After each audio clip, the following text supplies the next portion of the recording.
bringing the people behind our food to life. We have a very small farm.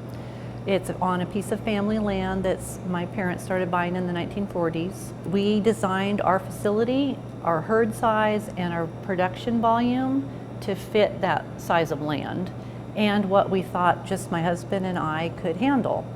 We milk about 30 goats, and they're Nigerian Dwarf goats, so they're small, looks like fewer until you count their legs. We make the raw aged cheese. We make it seasonally, but we milk year round. And we're off the power grid by choice. So we have to do everything from a standpoint of, is this energy efficient?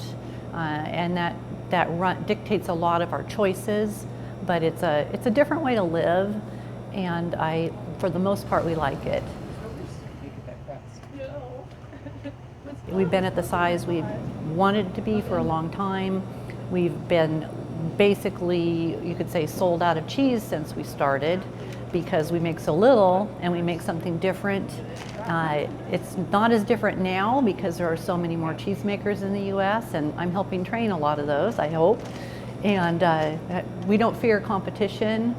I feel that we're all in this together, and indeed, the more people that are making good cheese, the more consumers will be exposed to really good cheese and want it and learn about it and appreciate it. I remember, you probably do too, when you didn't even know how to say Pinot Noir. You know, nobody knew what that was, and it seemed like such a new thing, and now we know it and we appreciate it, and we understand the terroir of it too.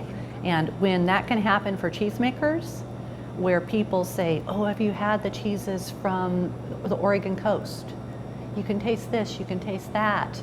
They have their own, then they'll be willing to pay more for it, and then maybe some of us could make a living.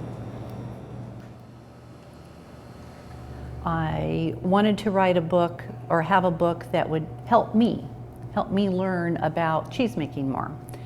And waited a while for others to do it, and then I thought, well, maybe I could do it. So I started doing the research. And in doing that research, during that time, as well as in who I met, I realized there was a lack of available information for people producing fluid milk at a small scale.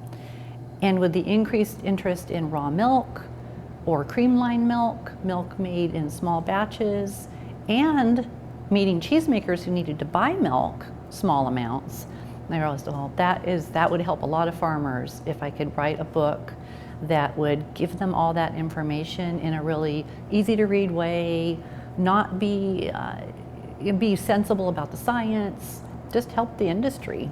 So that's why I wanted to write this one.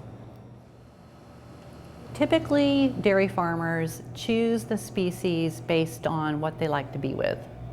So you could take that cow farmer, put him with some goats, and they would say it's more difficult because they don't really like goats maybe, and vice versa.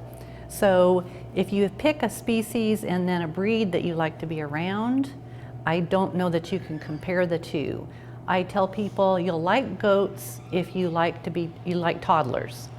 Have the same intelligence level, same troublemaking level, and same entertainment value.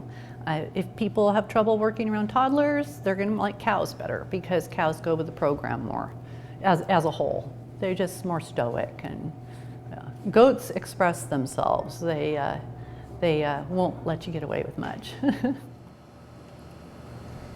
For anybody considering going commercial, whether they're an urban farmer or a rural farmer, and they already have the animals, they first need to ask themselves, will turning it into a business remove the joy from it? When it becomes a business, there's a huge burden of responsibility that you assume, both financially because of insurance and liability-wise, personal liability, and including all the doubling up of work for sanitation. I tell people, whatever you're doing now, even if you stay the same size, double the time. So you go out to milk now, double that time when you start doing it commercially, because you have others to consider. It becomes something you can't let your guard down on, and that becomes a burden. So If you're ready for that and you want to assume that burden, you can consider it. But also knowing that the cost that you're paying for milk, or that your neighbors are paying for milk, probably won't cover your additional costs. But do it for the joy of it. I say at any small scale, a dairy or a creamery is a lifestyle business where you're living that way because you want to live on that land, you want to work together, hopefully with a partner or spouse, and maybe have your kids raised that way. But it's not an investment business of any sort. So it's a different way to approach a business too, but yet it's still a business. So the goal at the end is hopefully break even? Is that pretty? And maybe a little more, pay for some things. Maybe you're going to include your internet costs in that business and have it cover some things that need to otherwise be covered. I like flowcharts. So I have a little flowchart in there that's kind of like a board game. It has all the cost considerations and major considerations kind of stacked up, and you answer the one, and then while you're answering it, you gather numbers. And then at the end, you basically do some sort of business plan to see if those costs add up for you. And some of those are emotional costs, infrastructure costs, zoning, will the land you have support it? Can you evolve this business without too much input on the income side? And that's really the key. If you don't have any farmland, you don't own any land anywhere, or you have land where you're not allowed to do those sorts of things, it's going to be prohibitive. But if you have a little small farm somewhere, your mom does, and she'd welcome you building something like that there, then you start looking at what the costs of upgrading those buildings would be and assess it from there. Some of the costs, there's no way to predict them. Like when we got started, the hay prices since in 8 years have doubled, and they're going to go up again next year. We never could have anticipated that in a business plan. So, and we're not really sure how to manage it now. And cheese prices have only gone up 12 cents a pound. Without the superior milk, you can't make the superior cheese also. It comes from a two-part approach to animal health, which includes their mental health and their physical health, and then attention to the milk collection. And that part would also include the sanitation, the way the milk is treated, from how quickly it's chilled to what sort of equipment is pumped through that can damage it. There's a saying that I repeat often: milk was never meant to see the light of day. It was meant to go straight from the mom into the baby's mouth. It's not easy to sustain its quality without some sort of deterioration. So you're going to have that no matter how good you do it or how well you do it.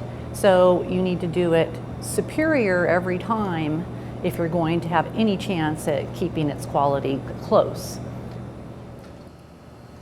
For the producer thinking of whether they should sell raw milk or pasteurized milk, can be approached from looking at your investment costs for that equipment. The smallest pasteurizer is 4 gallons and it's $4,000, which is considered a deal. So that expense is there. Can you get insurance? Find out either way on that. And then what's your market? Is that raw milk market already saturated? Taste those milks. Do you think yours could be better? I'm a proponent for nurturing milk terroir. This is this breed's milk, and they were grazed on this type of grass, and those flavors do come through. And then your comfort level too. While the consumer needs to have a comfort level with risk, so do you. And if you're not comfortable with that, and you will try to educate your consumer, but you will have consumers with raw milk especially that have their own paradigm about why they need it, whether it's to cure asthma. And when I say that in quotes, because it may help some people, but it's not a cure. It's not snake oil. We're all looking for snake oil. And what is your comfort level with that? And then go with that. And you can always change your mind too, or offer both products. Raw milk needs to have an incredibly short shelf life. It needs to be treated, I tell people, like ice cream. Don't leave it out any longer than you would ice cream, because every temperature adjustment In the right temperature range, bacteria will double their population every 15 minutes. So that's not two, and you know, the exponential factor comes in, and pretty soon that one little listeria cell in there, or bacterium, that would have been enough for anybody to handle is now 10,000. So needs to be treated with respect. Because it looks the same as pasteurized milk, it's hard for people to see that. You can see the difference between cooked spinach and raw spinach. Milk looks the same.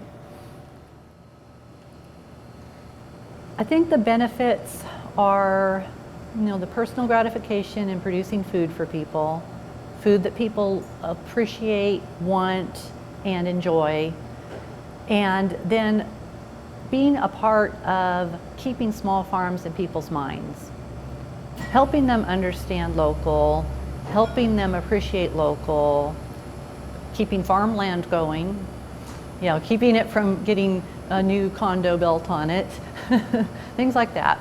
They're benefits that are definitely not financial, but they're really gratifying.